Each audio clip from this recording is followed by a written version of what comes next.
Hello, everybody, and welcome to the Pro Wrestling Power Hour podcast. I am Jordan, that is my friend Luke, and this is your AEW Power Hour, where we round up the weekly happenings on Dynamite and Rampage. But that is changing quite soon. I suppose that's where we should start with a little announcement. Absolutely should, yes.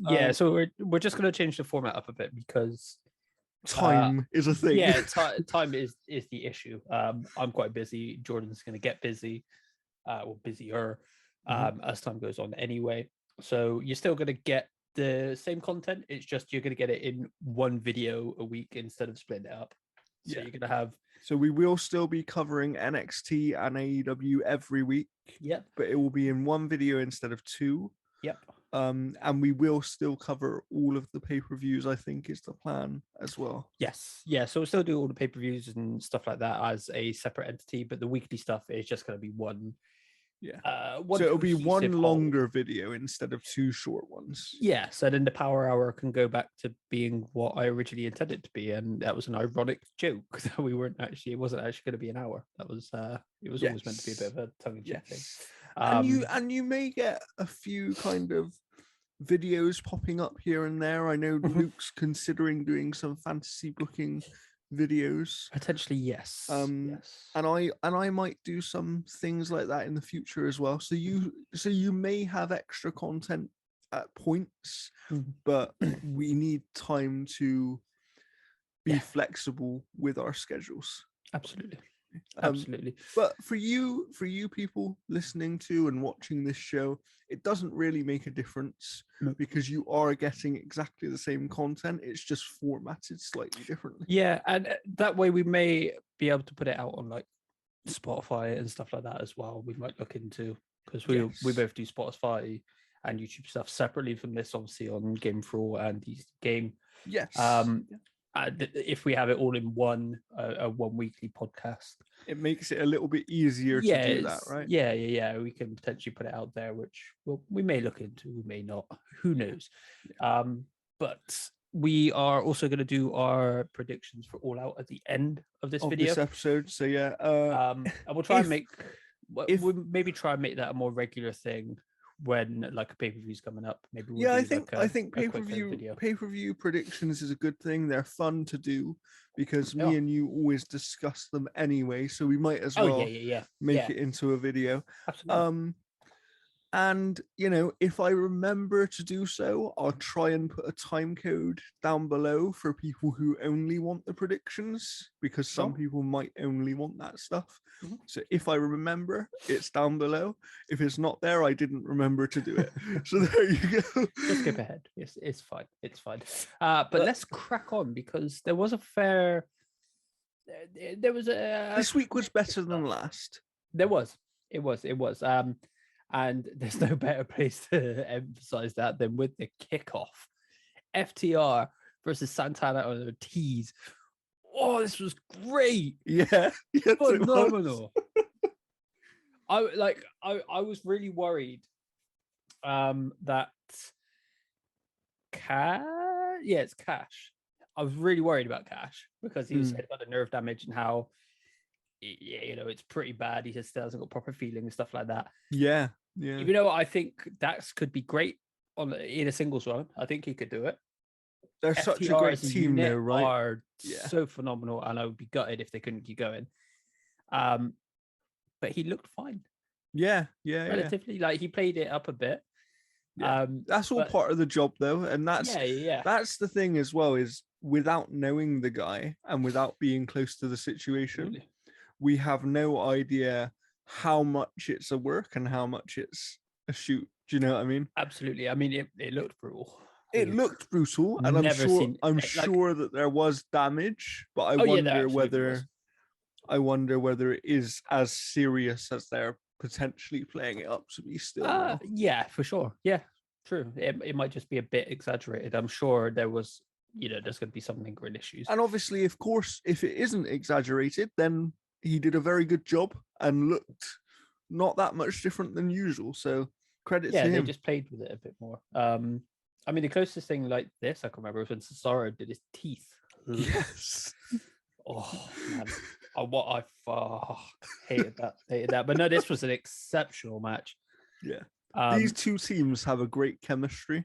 Yeah, like they just something about these two teams just works really, really well. It does. It absolutely does. And I think it's because it's been given the time to build and the story's been there. And like no one's really the face and no one's really the heel in this it's either. Just two great teams, right? Yeah, they've got similar kind of backgrounds where they've both come up from rough areas and come through loads of shit, and they're both here and they're both ready to it's beat weird the shit because out of I each was other. actually thinking about it the other day.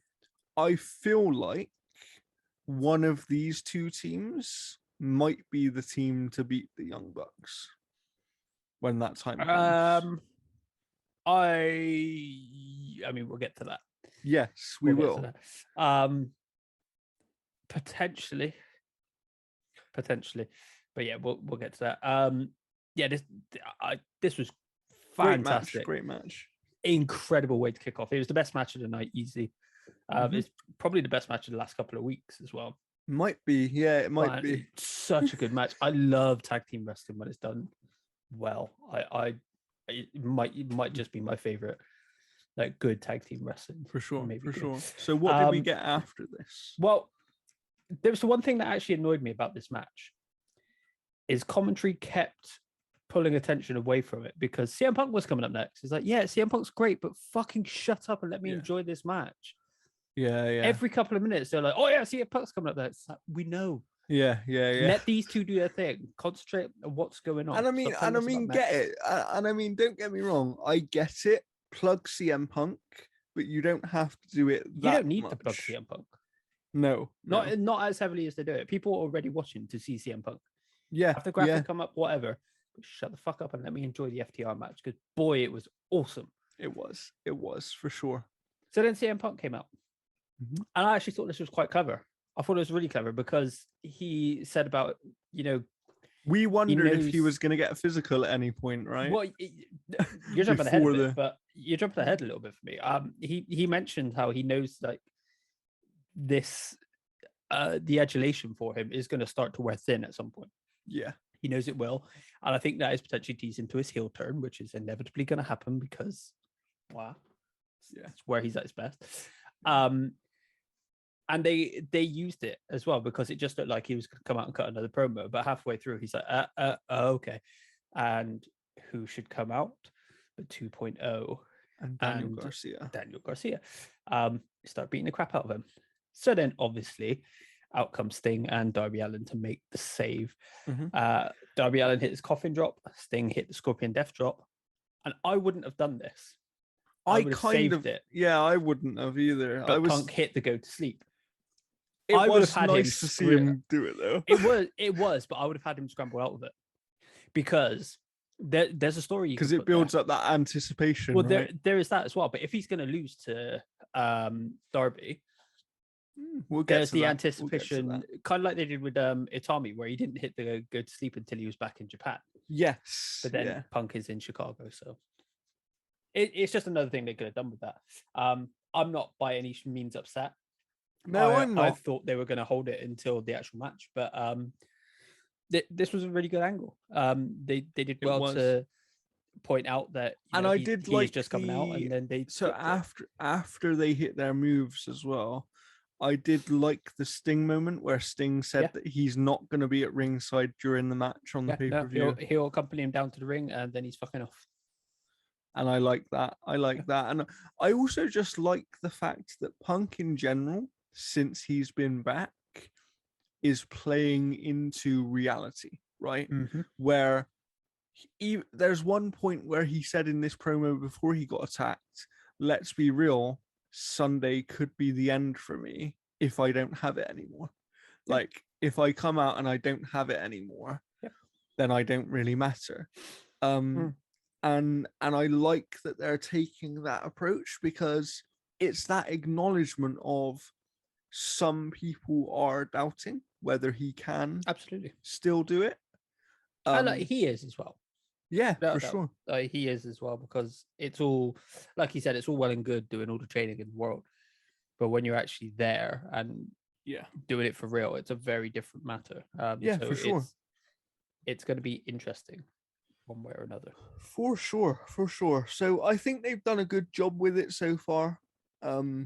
You know, I agree with you that they could have held off on Punk hitting the GTS, but at the same time, I'm not angry that they let him hit it. And it just, this whole angle even further compounded my love of 2.0 and Daniel Garcia. I think don't know great. which one it is, but I love the Macho Man one. Like cuts the promos like, hey, boy. I love that guy. Have you noticed? I think that one's Matt. I don't know why.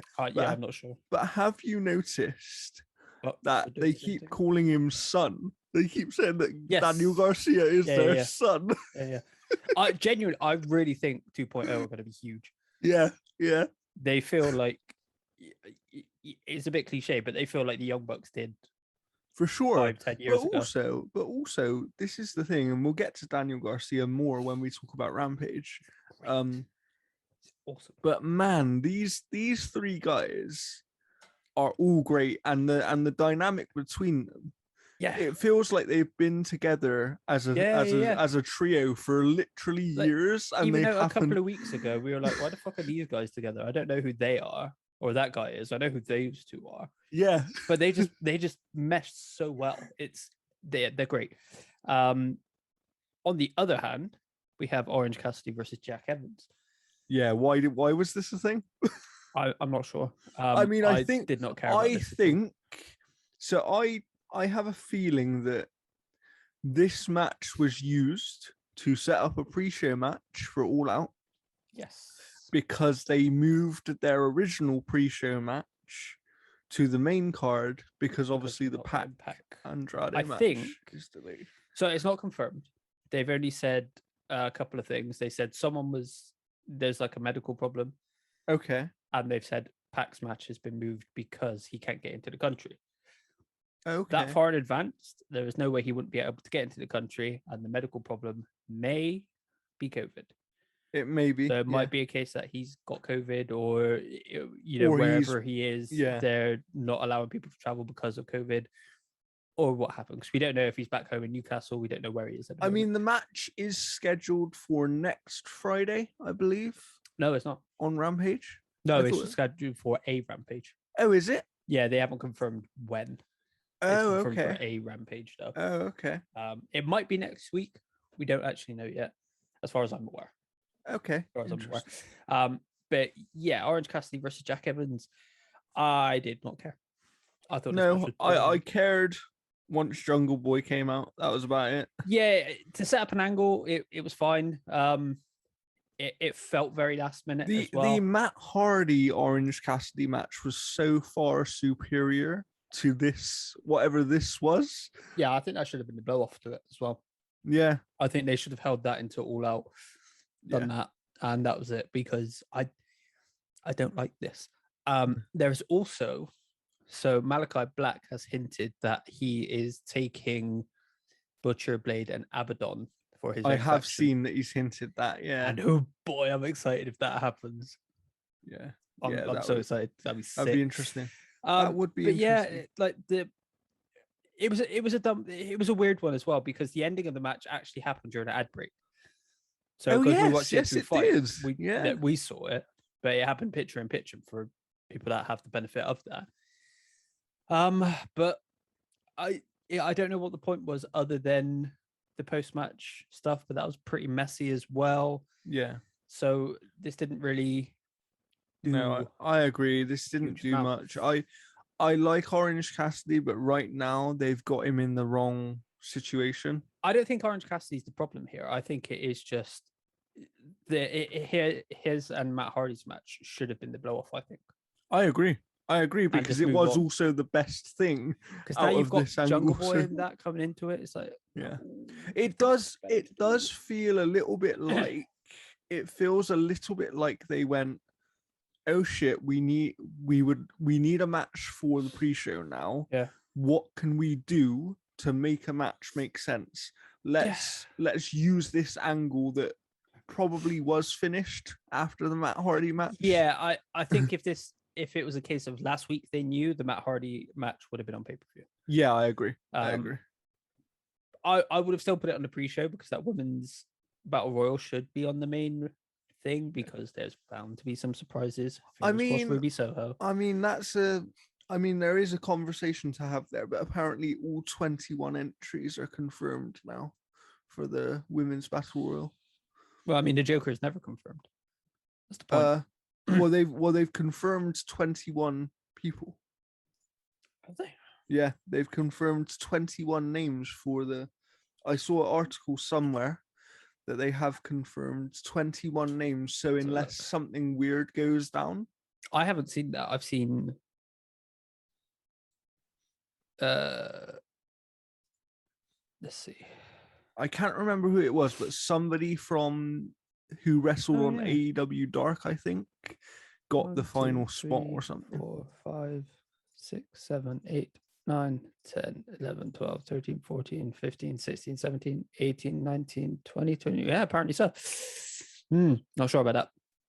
I feel like they could still have an angle where somebody gets injured or attacked. I'm not sure about that. What's the this just I have my issues with the way they do these Rumble things anyway. I think they're convoluted and don't quite work as well as they should. So I agree. I don't quite get what's the point in announcing who the Joker is going to be beforehand. Yeah, they probably have. Wait, hold on. Have they? Have they, or is an extra one? Yeah, I don't. Fuck knows. Who knows? We then got an MJF promo, which I hated. Yeah, I did as well. Because what was with all the fuckery with the cameras? So unnecessary. I don't know. Let him talk to. I can't even remember who he was talking to. Was it Shivani? Yeah, it was Shivani. Yeah, because JR did the Chris Jericho bit. What was it? It was just so overproduced. It felt like something WWE would do. Yeah. See this shit on Raw. Stop with the extra camera cuts. It was so unnecessary. Yeah. It was so bad. On the other hand, we then got Jim Ross's interview with Chris Jericho. And I was kind of dreading this because I was like... It was good. I thought it was... Yeah, I honestly thought these would have flipped. But the Jericho one was great because now I'm like, I feel like he's actually going to retire. Yeah, I do. I thought MJF was going to win anyway. But now I'm like, it might be a genuine retirement, right? Yeah, because he probably had tears in his eyes and shit. It was very. I mean, JR didn't really do anything. No, but Chris led this, but it was great. It was a very good promo, and I'm more convinced that MJF's going to win. Because honestly, I don't get what Jericho gets out of it if he loses. I mean, we'll get to that, Luke. We'll get to that. We got more to cover before we talk about All Out. This speaking of potential fantasy booking, Jericho's retirement is actually one I was thinking of doing as well. So I've got, I won't get into it because I'm still writing it, but I've got a couple of ideas, and Jericho's retirement was one of them because I don't feel like this feels big enough. I kind of agree because he's a big star, right?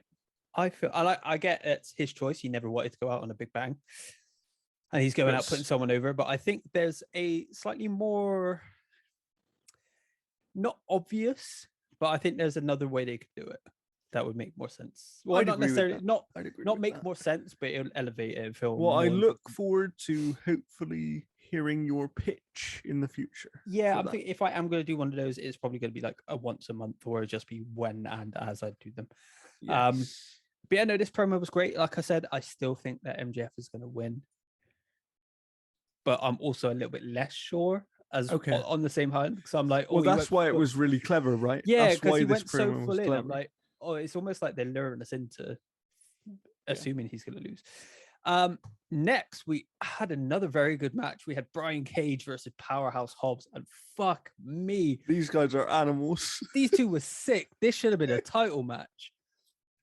Like these two just, man, Vince McMahon must have watched this and had an aneurysm because, oh boy, these are two Vince guys. It was insane. Like just watching these two absolute behemoths manhandle each other and pick each other up and stuff like that.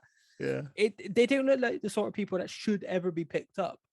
And normally when you got two big guys against each other, it's boring, it's slow. These two are the opposite. They're so fast.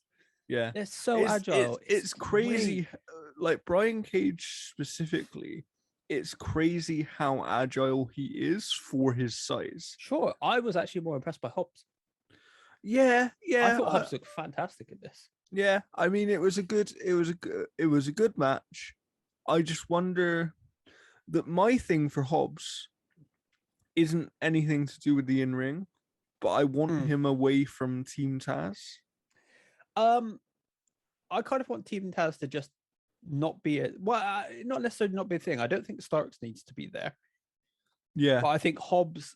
I don't know how good he is on mic, so having he a might mouthpiece need like someone, Taz right? might be good. Yeah. And obviously Hook doesn't ever say anything or do anything yet. No, I feel like Hook is someone where they're like, oh, we'll have him on TV so people know who he is, but he's not ready to actually wrestle yet. Yeah, for sure. Yes, and Hobbs got the win after that dastardly Ricky Starks smacked. He returned the favor for Hobbs, smacking yes, Thingy with the FTW. Brian Cage is his name, with the FTW title, which I thought was a clever way of one. It keeps the feud going. It does keep Brian Cage doing something, because it's a shame when he's not doing something, because I was going to say, he's a he freak is of someone nature. who should be doing something. Yeah, Absolutely. And it does the world of good for Hobbs, because it gives him a good win against an established star. Yeah, for sure. After this, we got the QT Marshall stuff. They Yeah, called out Paul White. I'm not gonna lie, I was a little bit surprised by this. I was, but I was also happily surprised because of. I'm pretty sure I gushed about them last week a bit. But yeah, they called out Paul White to the ring. I didn't call him Big Show then. Points for me. You're getting there. You're getting there. Yeah, he came down. They were going to attack him. He started beating him up. And then I thought it was pretty obvious what was going to happen, because they came down so late. After Big Show cleared the ring, Billy, Austin, and Colton Gunn, the Gun Club, sick name still, they came down to save the day, even though the day had already been saved. QT was coming in with a steel chair. Billy grabbed it off him. Billy knocks him off the apron, grabs the chair, and they do that stand down thing. And Seth Rollins did. He smacked him. He took in the chair hip first. Smacked. I almost called him Big Show. Paul White in the hip. Paul White oversold it. I don't think he oversold it, because we saw the surgery. That's stuff true. From the previous week. That's true. So we know it's not a weakness per se, because it's fixed. He wouldn't be allowed to be in the ring if that was that much of a weakness. Yes. And then Billy's just there stay down. And do you know what I love? Mm-hmm. I think people forget how big Billy Gunn is. Yeah, I know. And then he stood next to Paul White, and he's the same size. Yeah. It's ludicrous. Yeah, for sure. I just wasn't expecting this heel turn. That was what it is. I wasn't either, but I'm so happy it happened, because I agree. I think it's where they're going to thrive.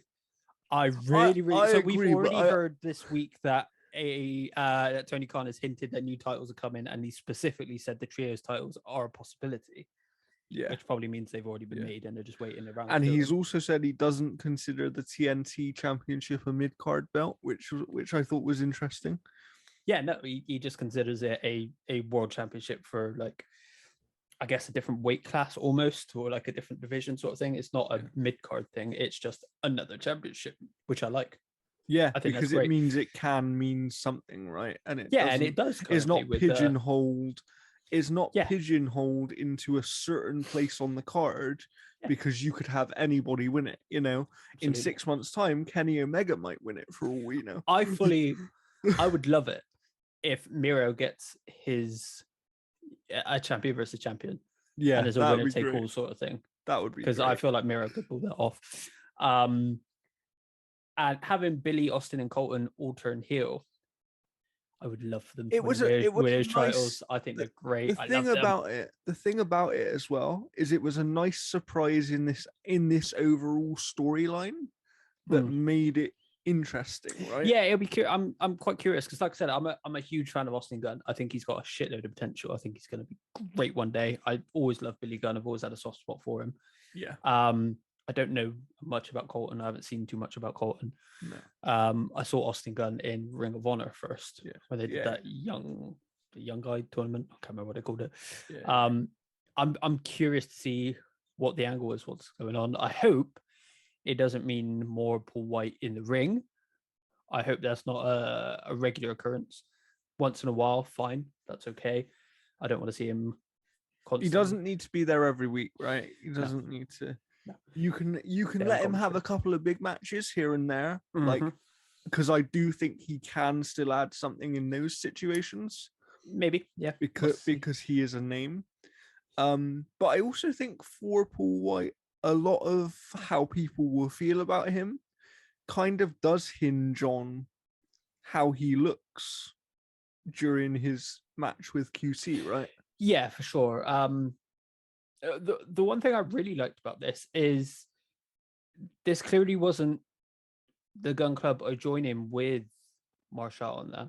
No, because Marshall was sat there like, what the fuck just happened? Yeah. He had no clue. They fucked off, and then Marshall got back into the ring and dropped him with a cutter. I'm with Tom Campbell though from Cultaholic. I kind of wanted a Shoguns moment, and now we're not gonna get that.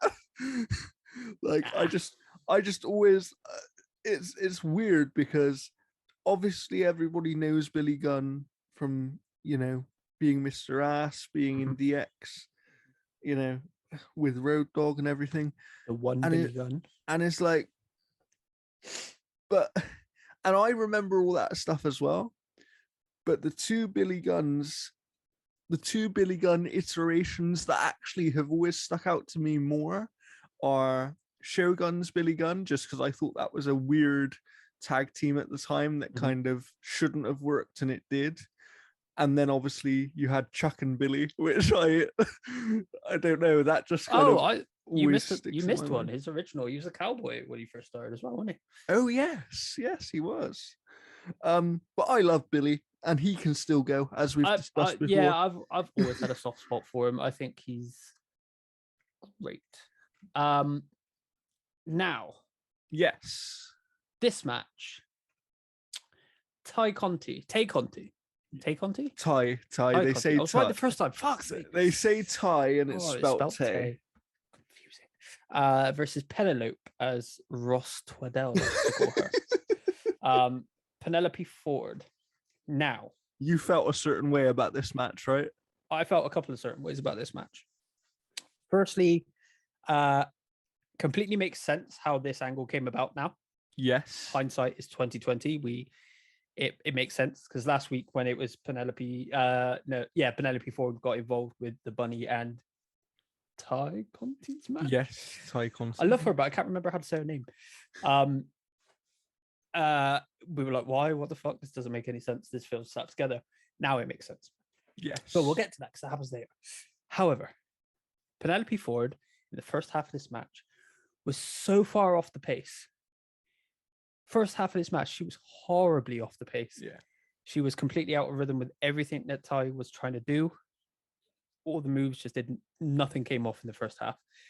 But luckily, they were given a good 10 minutes to go. By the end of the match, they did recover well and had a good match by the end. Because I remember you messaging me and you did say I said it was fucking awful in the first time. You said it was fucking awful at first, and then you were like, actually, in the second half of the match, it did. The first half was so bad. Yeah, it might have only been the first third was so bad. And put like Tay, because I looked at her name then. She was doing all she could to like try and pull her into it, but it just wasn't working. And then eventually it just clicked, and then they started working well together. Mm-hmm. I think even though I'm not a big fan of her at the minute, I think there is potential in Penelope because of her athleticism. Yeah. So with the flips and also let's be clear, like yes, she wasn't good in the first half of the match, but because she was able to pull it back in that second half, that shows that actually she can do it. By the end of the match, the fans were shouting, "This is awesome!" Yeah, that shows you how much of a swing there was. It was a good match in the end. The first half was pretty bad.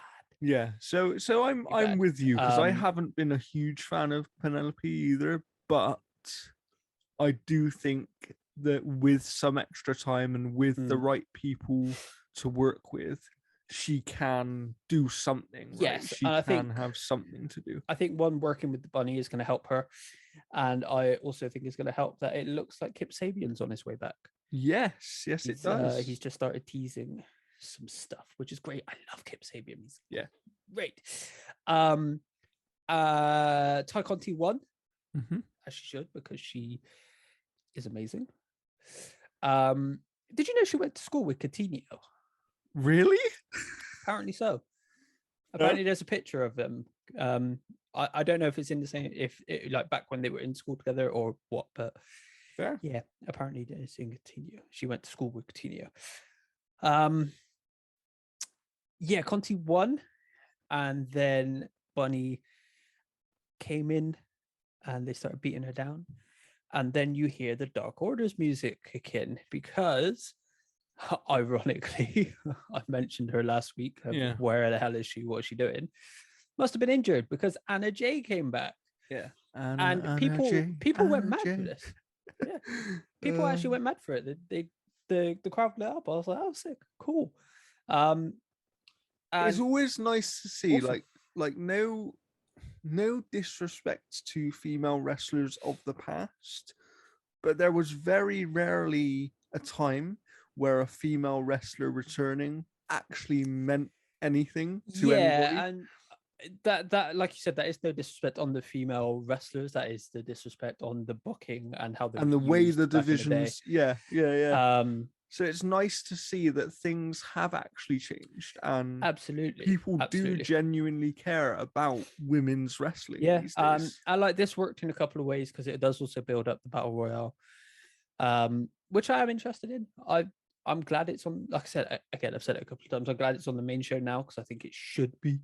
Yeah. But no, I've said it with WWE for a while. It feels like they've got a lot of mixed tag potential. This is starting to feel like there is some women's tag potential. Yes, I'd agree. And it just looks like they're bolstering their ranks as well. And with the work they're doing with the other companies, and of course, they could have that sort of stuff. And as we've mentioned before as well, the good thing about women's wrestling right now is there are quite a few very talented women's wrestlers available. Yeah, there's a bit of a boom period coming, I think, where a lot of people are going to be around to do a lot of cool shit. For sure. But yeah, overall, I thought I was pretty good, even though it was a rough start. Yeah. And then finally, I'm not entirely sure how I feel about this match, but we had 8-man tag action between the Lucha Bros and Jurassic Express teaming up to take on they put the Elite here, but it's not the Super Elite because it's the Bucks and the Good Brothers. I thought the match was fine. It wasn't as good as it should have been. No, I think that was there's a number of reasons. There's a lot of people in there and you got to get them to all do their own thing. It also felt like the match was more about what happened at the end. Absolutely was, which is fine. It's fine. Because who won? The Elite won this in the end. Numerous shenanigans as per usual. I don't think this was as good as the previous tag team matches we've had in the last couple of weeks. I agree. Then there's a lot. It gets difficult when there's so many people. Yeah, when there's 4 men on each team, it's pretty hard, right? Yeah, it was good with what they had, but trying to show off all 8 people in such a short time span is very difficult. Yeah, this would have been a good match if they had like half an hour. Do you know what I mean? Yes. If it was like a pay-per-view blow-off match or something, it would have been absolutely. And then they built really well, I think, to the pay-per-view. I agree. Don Callis was like, I'm out. And he buggered off because he had some business to attend to. Kenny Omega comes out and they beat down all the baby faces in the ring. Christian Cage comes down, gets a bit of a spear, and then he gets beat down as well. And then it's revealed Don Callis has buggered off because he's stolen the keys to the cage. So the cage comes down. Their cage looks way better than WWE's. I agree. Their cage looks solid and like it's fucking tall. Yeah. Like when they had the guys climbing up the side of it to try and get in. Exactly. When they're like, oh yeah, it's to keep people out. It's like, yeah, but was it Marco's stunt who nearly got in and he was Marco's like right at the top? Yeah. But like anytime they're like, oh yeah, it's a steel cage to keep people out. Like, I was laughing though because a little bit before the cage came down, Kenny Omega made me laugh. Because he was on the floor and he was going, help me. Yeah. He is genuinely funny. And I think this worked well because Don Callis wasn't there taking all of the mic time. Yeah, and also the weird thing is I go up and down on Don Callis because some weeks I actually really like him, and then other weeks I go, I think he's just it's too much now. I think it is just too much. So yeah, the steel cage came down and the Elite just beat the hell out of all the baby faces. Do you know what the funny thing is? And we'll get into it in a bit when we do the all out predictions. But this did make me think, is one of these matches going to have a surprise? To me, it's not a surprise because I fully expect one of these is losing because it's getting a little old now. Yeah. It's getting a bit long in the tooth. And if one of them loses, it will be interesting, right? Because they can do other things with it then. Well, it could, and it could also start to lead to the downfall of this unit because it's been a year now, right? Has it been a year? I think so. I think it's been a year. Yeah. Oh wait, no. Roman Reigns is a year. Oh, okay. Roman Reigns was the year. I can't remember when Kenny won. It must be about a year ago. I feel like it's not far off of a year. I could be wrong, but let's have a look. December. No. December. Won it in December. No, Roman Reigns won a year ago. That's the one that I saw. Okay.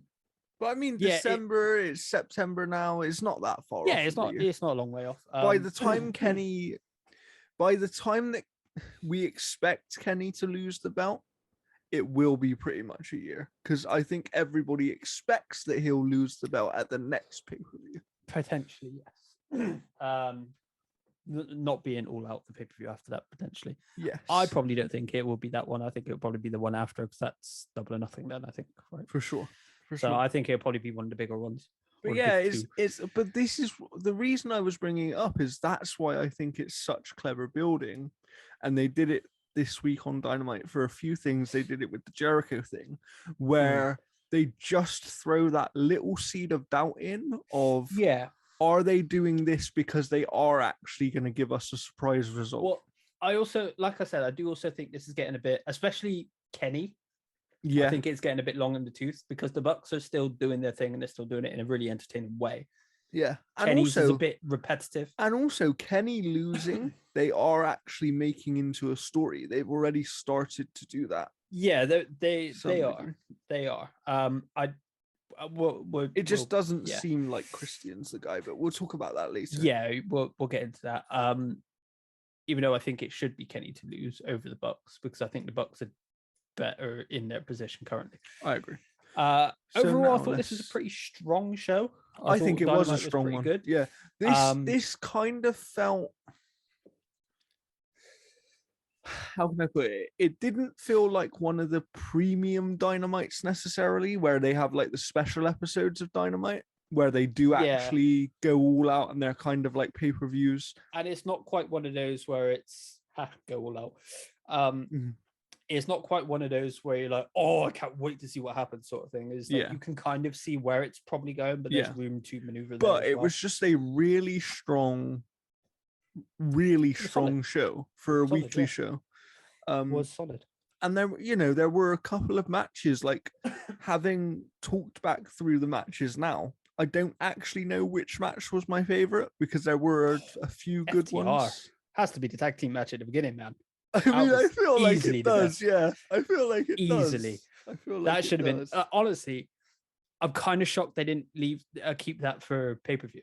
Yeah. Kind of shocked they didn't put that on there because oh boy, that was good. And also, if they even if they needed a pre-show match, it could have been that because people would have tuned in for that if that they was would the have. pre-show. But no, that would oh no, do not put that on the pre-show. That is main event caliber, mate. That is that could have been for a tag. Well, I mean, probably will be for tag titles at some point for sure.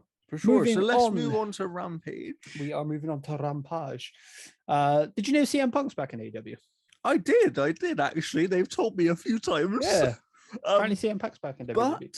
But this time he was also back on commentary, which I looked forward to immensely. He was. That's not how we kicked off, though. We kicked off with Malachi Black versus Lee Johnson. And Malachi Black did what he said. He said he was going to punish Lee Johnson. Lee Johnson looked very good in this match. Yeah, he did. But this match also went exactly the way I expected it to absolutely. Go. Same. And I'm really looking forward to next week because they've also set up Dustin. Against Malachi. He's going through all of the family. Yeah. Because Dustin, I think that match is for Dynamite next week, right? Correct. Yes. It is a very good match between the two. Black looked very strong, but he also made Johnson look strong. Johnson looks like he's going to be an important guy relatively soon. I think in the next couple of years, he's hopefully going to be a bit special. But then they've got quite a lot of. I'll tell you what, he was selling really well at the end when he was like getting up with that chair and he looked like he was half dead. So towards the end of the match, it looked like Malachi Black. He went outside to grab a chair and it looks like he was gonna leather the shit out of poor Lee Johnson. But no, he gave Lee Johnson the chair, turned around, he was like, "Hit me, do it, I dare you." Didn't in the end because he took too long getting up, and Malachi was just like, "Nah, fuck this," and just kicks his face off. But I do like, and commentary actually alluded to it, I like the kind of tease of we don't know whether Lee Johnson would have used the chair or not. Yeah. Because weirdly, AEW managed to do this character stuff that nobody else in wrestling, I don't think, does. Where they make things character development that shouldn't really even be character development, but they make it work. Well, I mean, that's the thing. Everything should be character development. Everything should be picked apart and remembered. I guess we're just trained to not think that way. Yeah, we're just trained to ignore everything and just expect the same match week after week after week.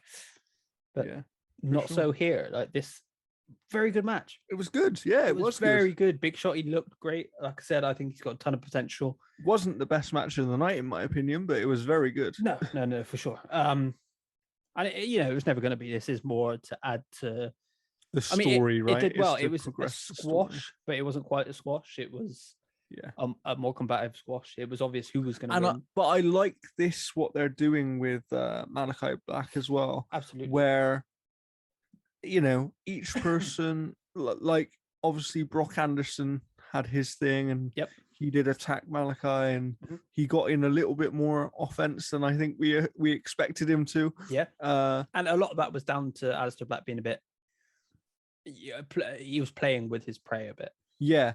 And then Lee Johnson obviously did a bit better again.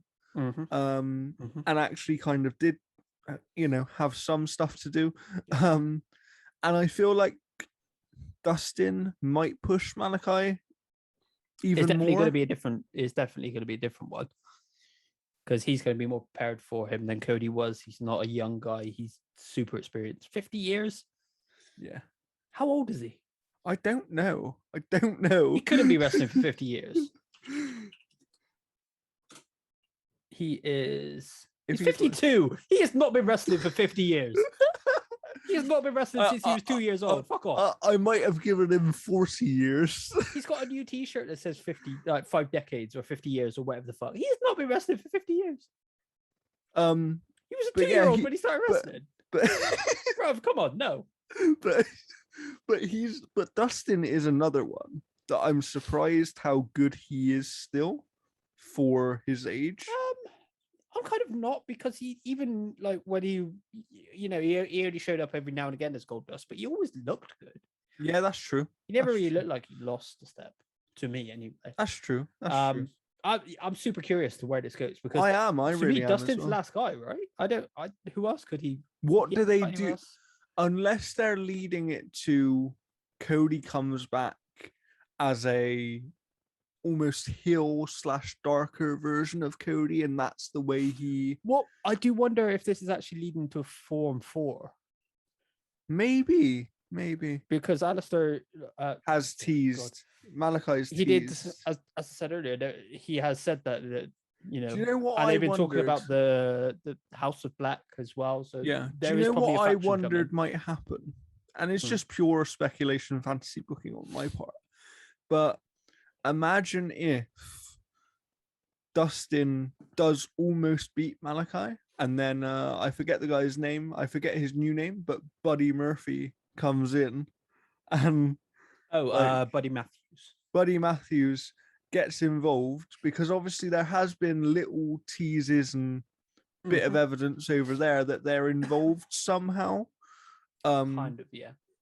Potentially, and I think that could be interesting. Maybe. Because I'm really like you. I'm really intrigued to see where it goes because Dustin appears to be the last guy, unless Arn is somehow going to get his tights on. And God, I doubt it.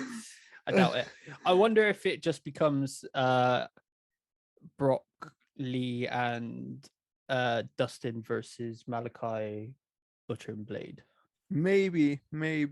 Because I miss Butcher and Blade when they were wearing like the gimp suit shit and they looked freaky as shit. But I guess my thing is, how do you get to Malachi and Butcher and Blade if you're already at the end of this? Well, we haven't seen Nightmare Butcher Family in a while, right? True, but Blade So is already Blade is in with Matt Hardy right now, though. Yeah, sure. But if Butcher's free to come back after his injury, oh yeah, and sure also this Dustin match is after All Out, and Blade could leave the Hardy family after that. Because he's not in the match. He's not in the Hardy family match. No, he is not. So that makes sense. Yeah, and then maybe it's a 3-on-3. That would be interesting. I mean, this is the thing: is like people kind of give Cody shit, right, for some of the stories and stuff that he's had recently and how they've been handled. But this one's been handled pretty fucking well so far. Like, they're doing something interesting. They're building a character who is kind of on the edge of mythical. Do you know what I mean? They're building something really interesting. I remember people saying that they wouldn't take on Bray Wyatt and people like that because he does too much character stuff. Yeah, because Khan likes slightly more like grounded wrestling sort of thing. So they could do it where he's, I don't know, he thinks he's a demon or something like that. But that's not the case. It's, you know, we've got a chick that actually thinks she's an alien. Yeah, and they actually call her an alien. Yeah, and they bill her from the Andromeda Galaxy and stuff like that. Which coincidentally is our next match. Yeah, we had Chris Statlander, who I love. I'm a big fan of Chris Statlander, versus Rebel or whatever, however the fuck Reba or something. I don't know. Yeah, who I'm not a big fan of, and Jamie Hayter, who I am all of a sudden a big fan of because fuck me, she looks fantastic. It seems like everybody likes Jamie Hayter all of a sudden. As JR would say, we had two thick people going at it with Jamie Hayter and Chris Statlander and Reba, Rebel, or whatever the fuck was in there as well. This was a little bit inconsequential. It was, and it was.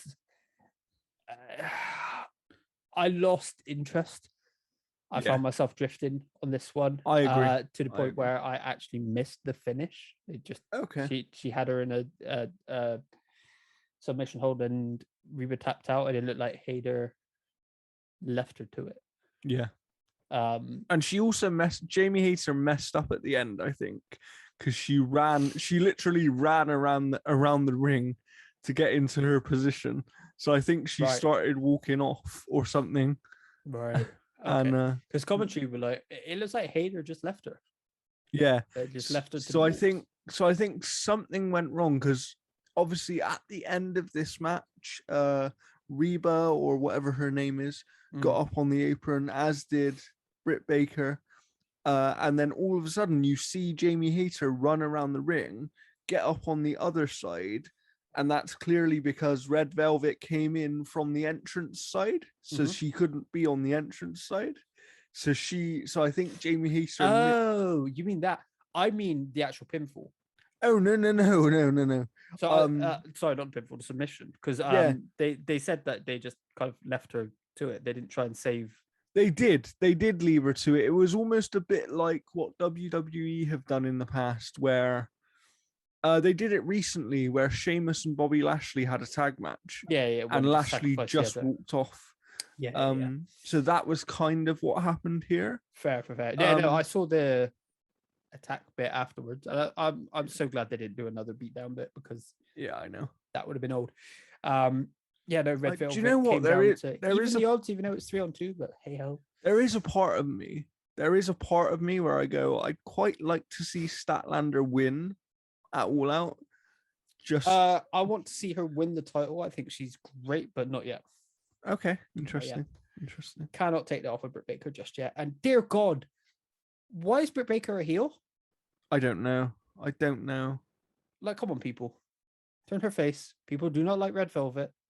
They love Britt Baker. She had 2 matches in a row where she was the face. I thought she was the face. I was confused. And now she's heel again. And it just doesn't work. She's not a heel anymore. I think it's because they do this weird thing where they're face when they're in their hometown, right? Regardless of whether they're heel. She was face against Nyla Rose as well. That was true. True. Who knows? It's confusing. Strange.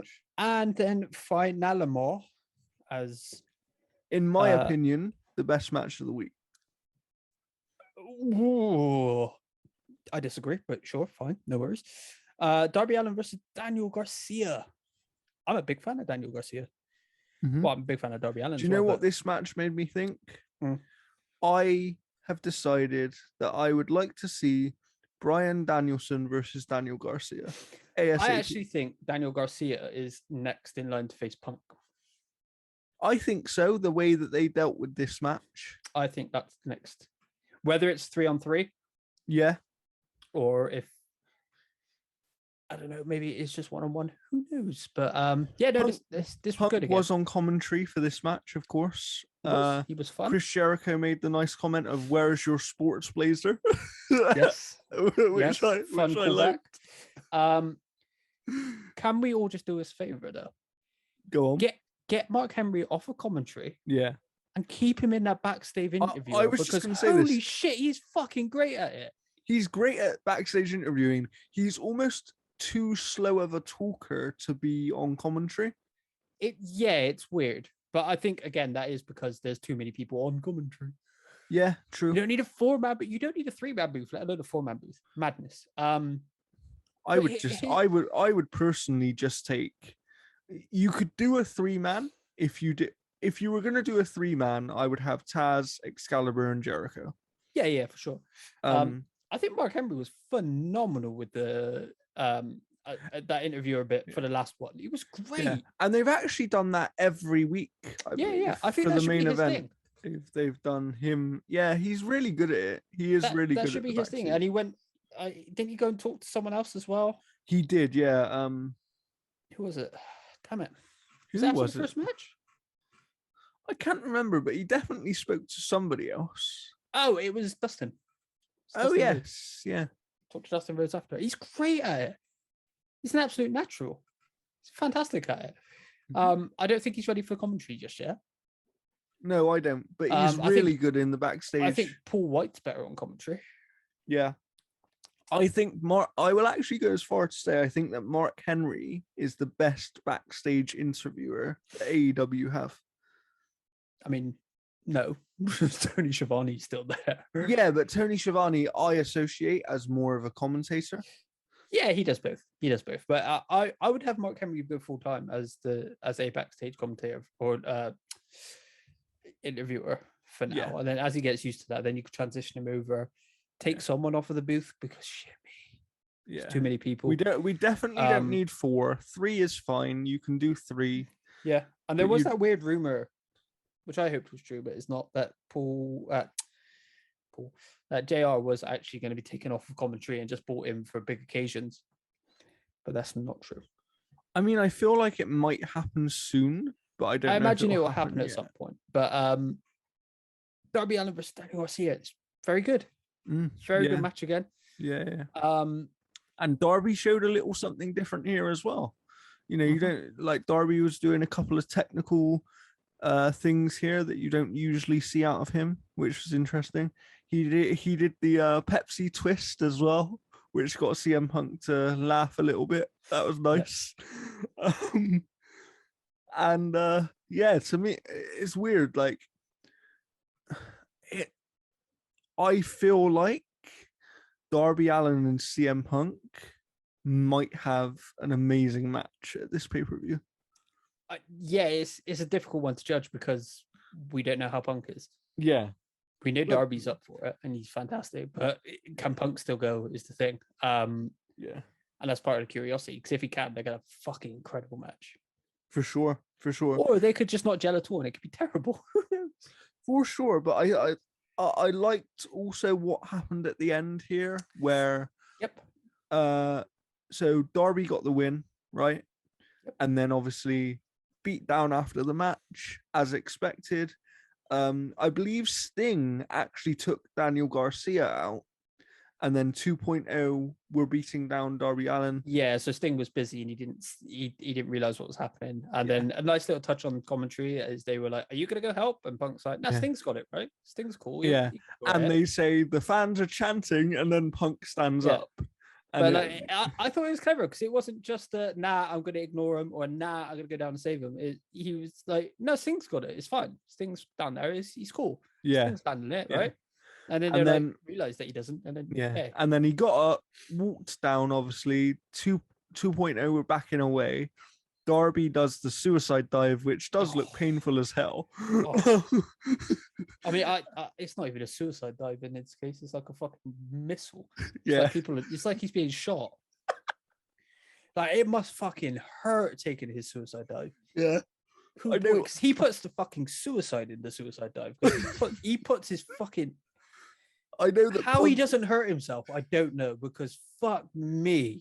I know that Punk was saying he doesn't want to take it. Yeah. He was like, I don't want to take it. I don't know if it's happened already. It probably has. But I need someone to just Samoa Joe move out of the way. Yeah. And he just lawn darts. Like, it'd be like... I'll tell you what. I don't know how they were doing it. There was one part of this Daniel Garcia match where I thought Darby Allin might have been dead. And that was when he went over the table. So I want it. I don't know how they would do it, but I'm sure they can find a way. He's running so fast to do the suicide dive. If someone moves out of the ring, he actually gets his head wedged in the railings. Oh my god! And then he's either got to like somehow get his head out, or he's walking around like, you know, when they put the ladder on their head, and around. Yeah, he's walking around with like a railing on his head like that. I think it'd be funny. It'd be sick. Be a new movie. But yeah, so they had the moment where Punk backs 2.0 around the ring. Darby does the suicide dive, and obviously they have a face-to-face to end the show. Yeah. I think that was really clever. I think you leave your go-home show with a face-to-face for your most anticipated match on that show. Do you think that's the main event? I don't think it is, because the only reason I don't think it is the main event is because fans will hijack the show if it's the last match. I don't think so in this case. Really, you don't? I don't. I think it'll be the main event. I think it should be the main event. Because I think it's different, because we know it's happening. Yeah, whereas when people don't know, right? Yeah. Yeah, it's when they think they know and they've been teased that it's happening. This is something that's, you know, it's been confirmed it's happening, barring anything horrendous happening at last minute. Again, another solid show. Show, a lot of good matches. Rampage is very quickly becoming my favorite show, my favorite wrestling show. They do so much with the hour. It's great. Yeah. And to be fair, they do a lot with 2 hours. I think I agree with you now that I could see this getting another hour in a year's time, maybe. Yeah. I think so. I think the thing is they've got enough of a roster that an additional hour for Rampage makes sense because they can do things with it. Yeah, and they're smart with their time as well. There's very little wasted time. Yeah, which I think is key. But let's get into All Out, because this is one of the most anticipated pay-per-views in quite some time. I know that both me and you have been looking forward to it so much that we thought it was last week. We kind of hyped ourselves into thinking it was earlier than it was. But this is a very exciting card, I think. So, first off, we have best friends. So Orange Cassidy, Chuck Taylor, Wheeler Yuta, and Jurassic Express with Jungle Boy and Luchasaurus. Yeah. Versus the Hardy Family Office being Matt Hardy, Private Party, and Hybrid 2, and Jericho and Jack Evans. In my opinion, this match only goes one way, and that is the Orange Cassidy Best Friends Jungle Express team winning. I agree. I think the next one's tricky because next listed they've got the Casino Battle Royal for the chance at AEW. I will make some sort of prediction with this. I'll give you two options for what I think will happen. So just really quickly, go on. On here, it's got a shitload of names listed, and it's got versus one woman to be decided. Oh, okay. So there is another. Okay. Maybe. Okay. Maybe.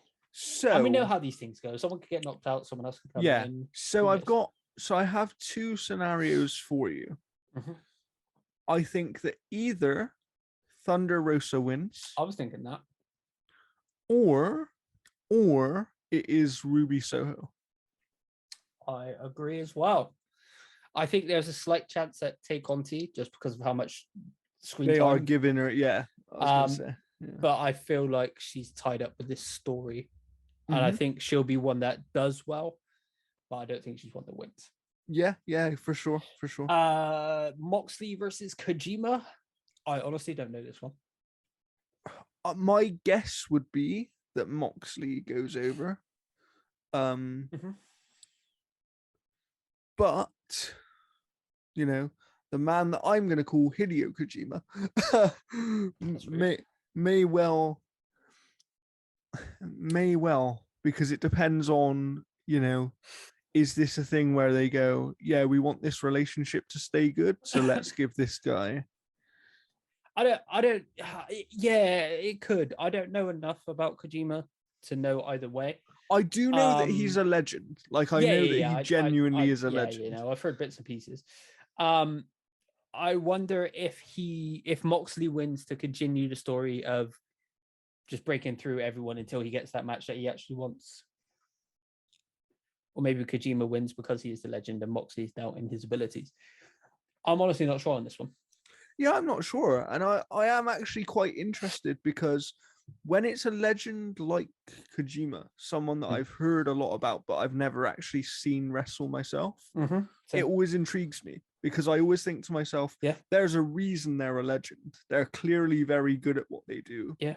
So two-time heavyweight champion in IWGP, 7-time IWGP tag champion. Yeah. So the man has pedigree. Japan. Yeah. He's a legend for a reason. He is 50 years old as well. So I mean, the match I really want to see. Well, no, try to say the Japanese star that I'd really like to see in AEW is Naito. Like, just one-off match. Don't care who it's with. Just. I mean, there's a lot of people I'd kill for Will Ospreay. Yeah, for sure. He's great.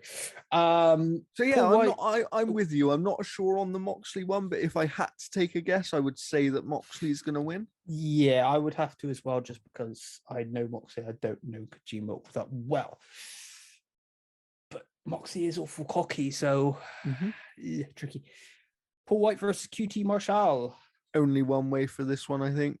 Paul White all day long. Yeah, I agree. I don't want to see this stretch out. Knockout punch straight away. If they do that, I'll take Yeah, it. that'd be sick. I would love it if it's just straight like bam, done. Cool. Jericho versus MJF. I have no idea right now. The more I think about this one, I've got no idea. I'm gonna go MJF. Okay. I think it makes sense. Mm-hmm. But I'm not 100% sure. So my head tells me MJF's gonna win. Mm-hmm.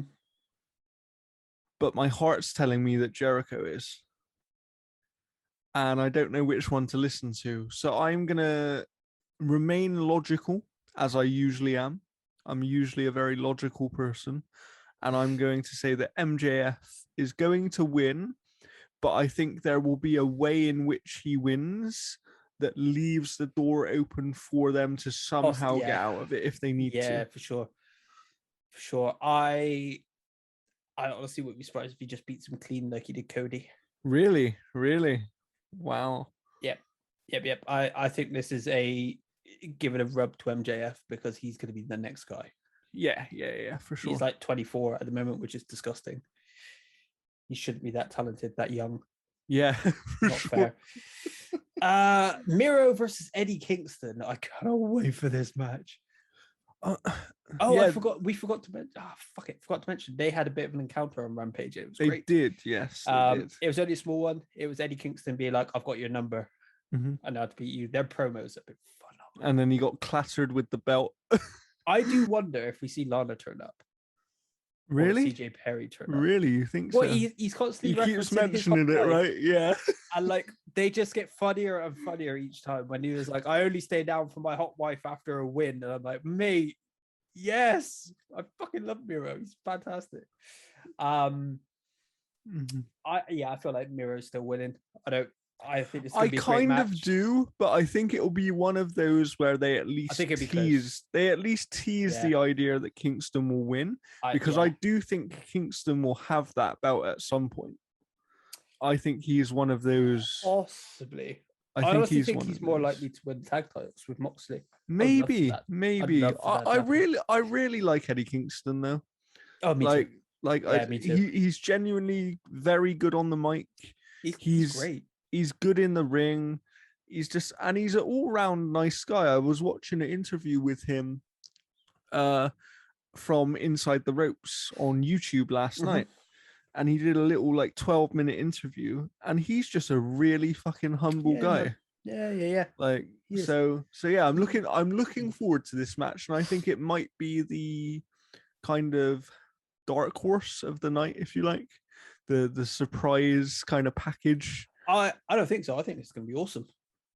Yeah, I don't think it's going to be a surprise at all. I think it's going to be great. Young Bucks versus Lucha Bros. I think it's tough. The Bucks get cost here. Oh, okay. I don't. So it kind of plays into later. I don't think Omega's losing. I feel like there'll be interference, and it will cost the Bucks against the Lucha Bros. Okay. Do you think that it would it be might a case... be Adam Cole? Do you think that it... Oh, but if Adam Cole shows up. So what I was thinking, what I was thinking is maybe because Pac isn't there, Andrade gets involved and either helps or doesn't help the Lucha Bros. And that's why I'm not sure which way it will go, because I wonder whether it'll be a thing where it's like Andrade gets involved because Pac isn't around. I think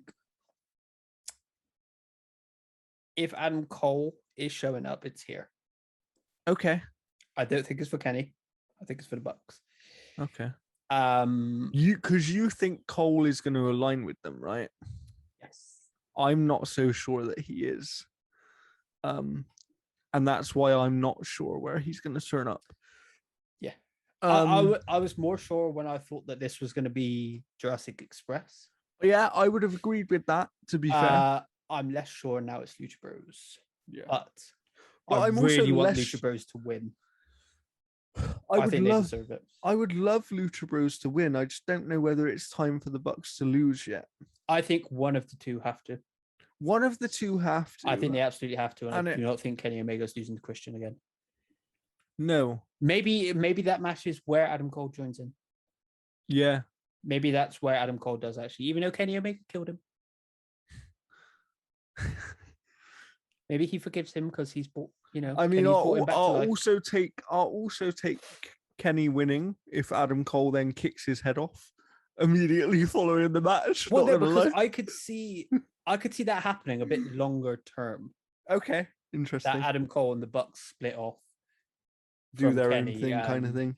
Yeah, Kenny's left on his own because Kenny becomes a bit of a bitch or something. So yeah, I'm unsure, but if I was to go with my head again, which I will do, I'm gonna say that the Bucks win here. Ooh, it's the first one we disagree on. I think Lucha Bros.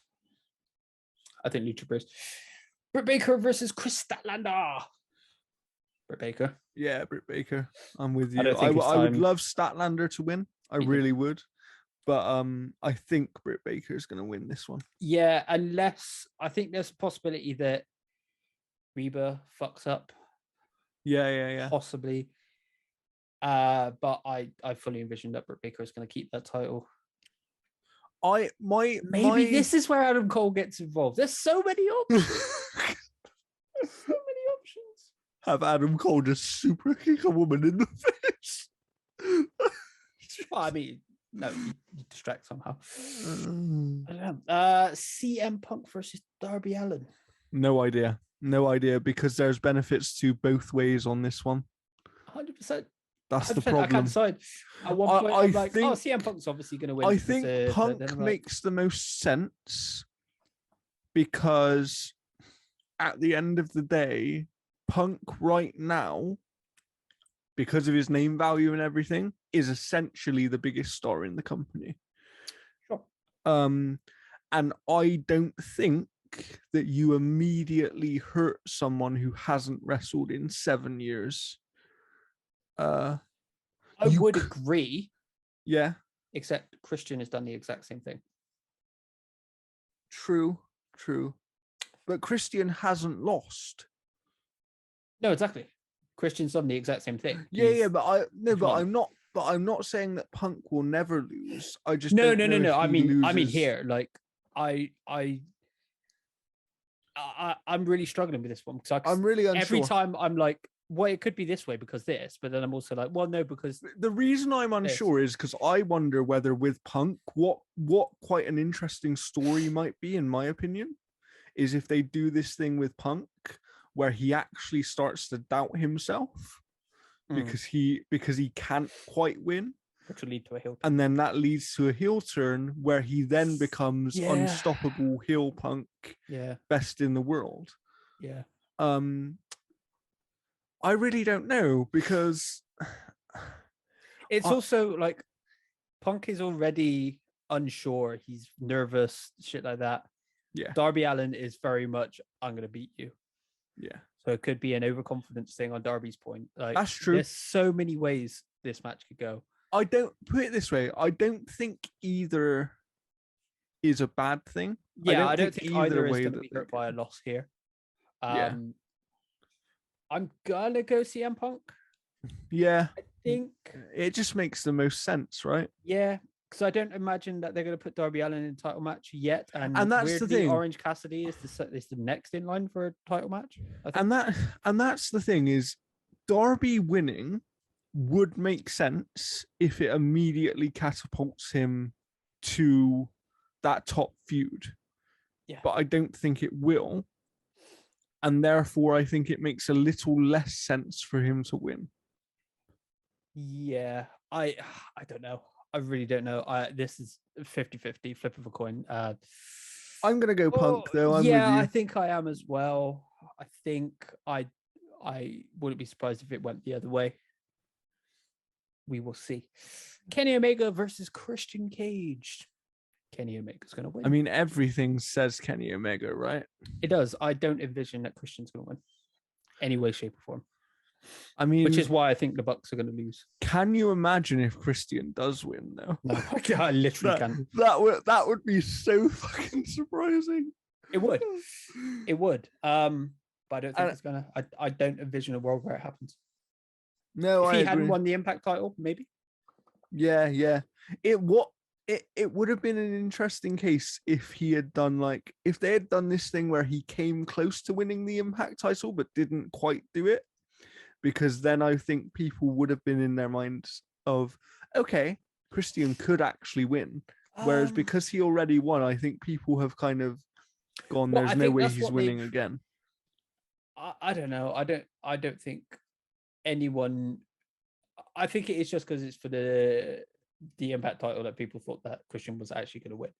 True. I think if you put it the AEW title, I think that's immediately doesn't make sense.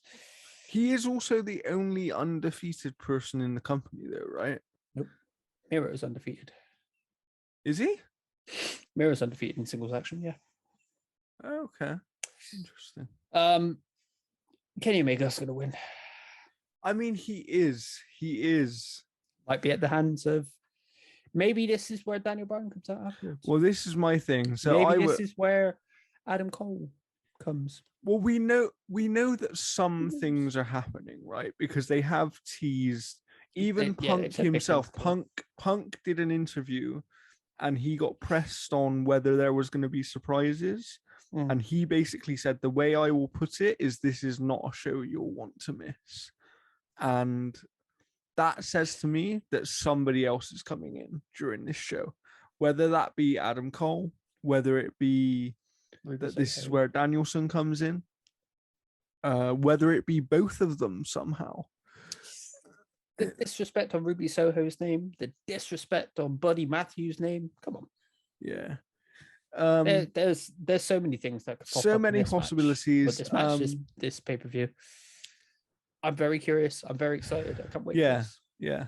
Can't wait for this. Do you know what I'd kind of like to happen? And it never will, because AEW don't do this shit. But just to make it interesting, is what if for some reason Christian couldn't wrestle the match? What if the cage angle for some reason that they did the other day was, oh, Christian now can't wrestle the match because he's injured or something. And the only way you do that is by having Adam Cole or Bryan Danielson replace him. Yeah, and that's kind of in my head of I don't think they'll go down that route. I don't think they will. I don't think they will, because AEW haven't done that before. Well, they haven't, and WWE just did that, and it was horrendous. So they're going to want to steer clear of doing that, I think. For a while, at least, yeah. Yeah. Yeah, and it's not one we see. I'd imagine they'd do this in a tag team match at some point, maybe. Mm-hmm. Yeah, I think it's going to be a really interesting show.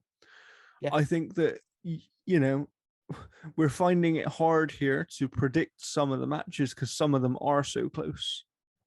Yeah, and Punk and Allen, the Bucks, the Young Bucks match. No, I'm pretty certain that Lucha Brothers is going to win. You're pretty certain on that one? I'd be more surprised if Lucha Brothers didn't win than if the Bucks won. Okay. Than if the Bucks didn't, or you know what I mean. Moxley, but that's just because I don't know too much about Kojima, yeah. Kushida, not Kushida. And then the Battle Royal, because it's a Battle Royal, who fucking knows?